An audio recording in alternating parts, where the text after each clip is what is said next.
जोहार दोस्तों, जय आदिवासी, जय भीम। साथियों, मैं आपके सामने आज एक विषय पर चर्चा करना चाहता हूँ, अपने बात रखना चाहता हूँ। तो दोस्तों, मेरा ये कहना है कि गुणवत्ता युक्त मानव संसाधन क्यों ज़रूरी है। अब गुणवत्ता युक्त से मेरा अभिप्राय ये है कि एक पढ़ा लिखा व्यक्ति, समझदार व्यक्ति, जागरूक व्यक्ति और तर्कशील व्यक्ति जो वैज्ञानिक सोच रखता हो, ऐसे व्यक्ति गुणवत्ता युक्त कहलाते हैं। और गुणवत्ता युक्त मानव संसाधन जब हमारे समाज में, हमारे देश में होंगे तो निश्चित ही हमारा समाज, हमारा देश अग्रसर होगा और एक शिखर पर होगा। दोस्तों, मैं एक प्रश्न मेरे मन में आता है, हमेशा अक्सर मैं एक प्रश्न करता रहता हूँ कि हमारा देश 1947 में आज़ाद हुआ और 2021 में हमने 74 वर्ष पूर्ण कर लिए और 75वीं जयंती मनाई। 1950 में संविधान लागू हुआ और 70 से अधिक साल हो गए संविधान लागू हुए। हमारे संविधान में सबको पढ़ने, बढ़ने, लिखने का अधिकार मिला, समान अवसर दिया और समानता, भाईचारा और समाजवाद की स्थापना, लोकतंत्रात्मक शासन प्रणाली और लोक कल्याणकारी राज्यों की स्थापना भी हुई। हमारे संविधान में कोई कमी नहीं है। उसके बावजूद भी हमारा समाज और हमारा देश अशिक्षा और गरीबी के अंधकार में क्यों जी रहा है, ये एक बड़ा ही विचारणीय प्रश्न है।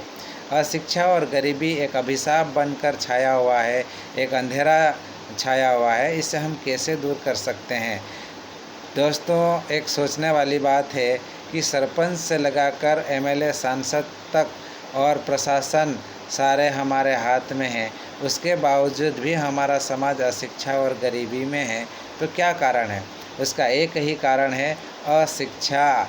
जिस समाज में, जिस देश में शिक्षा अगर है, वो समाज और वो देश कभी पिछड़ा हुआ नहीं हो सकता। लेकिन क्या कारण है कि हमारा समाज आज भी इतना पीछे है? शासन हर 1 किलोमीटर पर प्राइमरी स्कूल, 2-3 किलोमीटर पर मिडिल स्कूल, 5 किलोमीटर पर हाई स्कूल और 7 किलोमीटर पर हायर सेकेंडरी स्कूल खोल दिए हैं। अब वहाँ पर जो संसाधन है, चाहे वो शिक्षक की बात हो या पढ़ाई लिखाई के साधनों की बात हो, ये कितने हैं, ये तो एक समस्याग्रस्त है।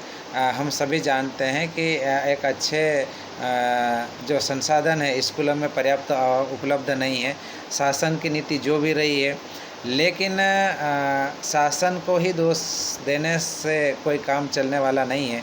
इसके लिए हमें तैयार होना होगा।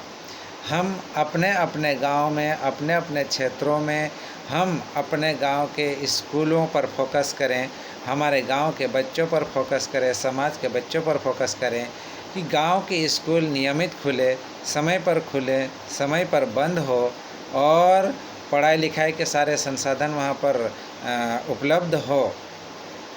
हमारे गांव के स्कूलों में गुणवत्तायुक्त शिक्षा सभी को मिले। कोई भी बच्चा गांव में अनपढ़ ना रहे, ये हर माँ बाप की जिम्मेदारी है। शिक्षक की जिम्मेदारी के साथ साथ माँ बाप की भी जिम्मेदारी है और माँ बाप की जिम्मेदारी के साथ साथ समाज के पढ़े लिखे युवा नौजवानों की भी जिम्मेदारी है।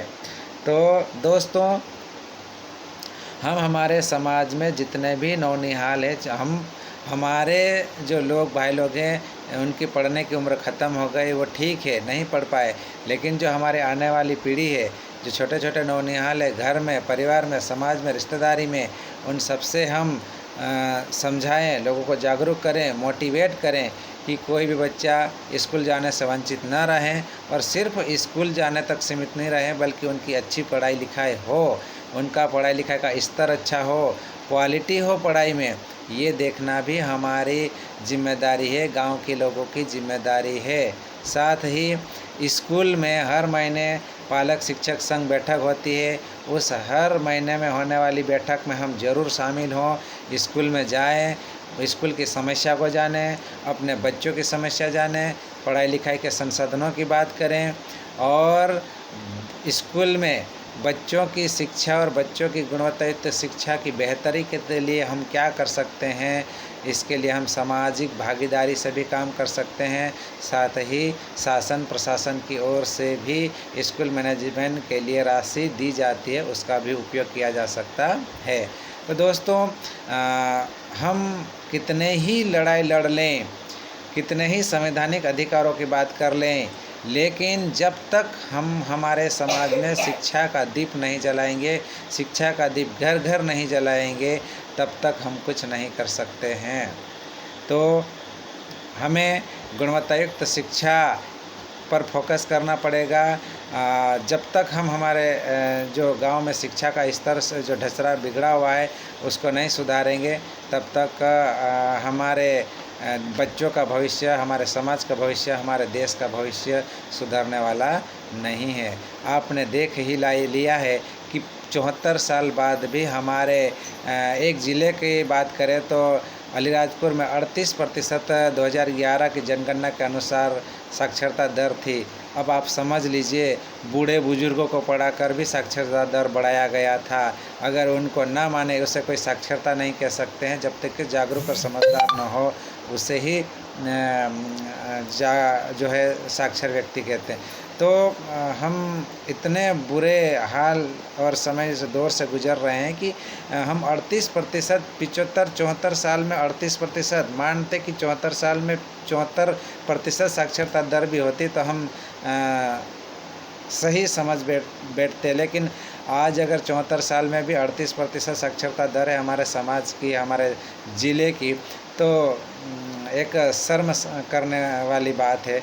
तो क्यों न हम इसको एक मिशन के रूप में लें, ताकि हम संवैधानिक अधिकारों की बड़ी बड़ी बात भले ही करते हैं, लेकिन जब तक हम हमारे समाज में शिक्षा का दीप नहीं जलाएंगे, हमारे आने वाली पीढ़ी शिक्षित नहीं होगी, तब तक संवैधानिक अधिकारों को हम एक बड़े पैमाने पर नहीं पहुंचा सकते।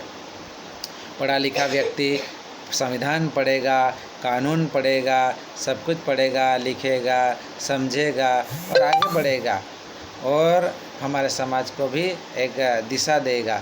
लेकिन ये हमारे समाज में निरक्षरता यदि कायम रहती है तो हम हमारे समाज को कब तक आखिर सिखाते रहेंगे। वो स्वयं पढ़ेगा, स्वयं जानेगा, स्वयं समझेगा कि क्या है। हम समाज के नाते, समाज के नाम पर हम जी रहे हैं, हम खा रहे हैं, पी रहे हैं, तो हम समाज के लिए हम कुछ समय समाज को दें और विशेषकर शिक्षा के लिए पहल करें।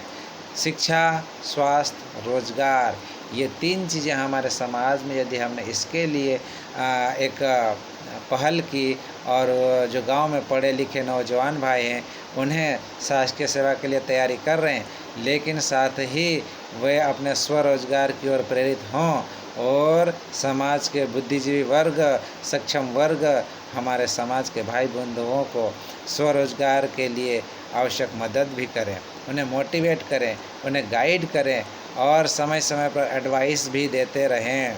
और मैं अपने साथियों से कहना चाहूँगा कि आप हमारे समाज और देश के बच्चों के भविष्य के खातिर, देश के भविष्य के खातिर अपनी ड्यूटी के प्रति लापरवाह कदापि न बरतें, बल्कि 11 बजे से 4 बजे तक बच्चों को बिठाए रखने के बजाय उन्हें अगर 1 या 2 घंटे भी बेहतर ढंग से उन्हें कुछ सिखाया जाए तो उनके लिए पर्याप्त हो जाएगा और उन बच्चों को अब कोई नहीं रोक पाएगा। और 2 घंटे भी यदि आपने मन से पढ़ा लिया तो बहुत कुछ उनके लिए है। तो मैं आपसे विनती करता हूँ कि आप सभी शिक्षा के प्रति आगे बढ़ें। शिक्षा को लेकर आप बहुत ही एक कारगर कदम उठाएंगे, ऐसी मेरी आशा है और ज़रूर आप ऐसा काम करेंगे।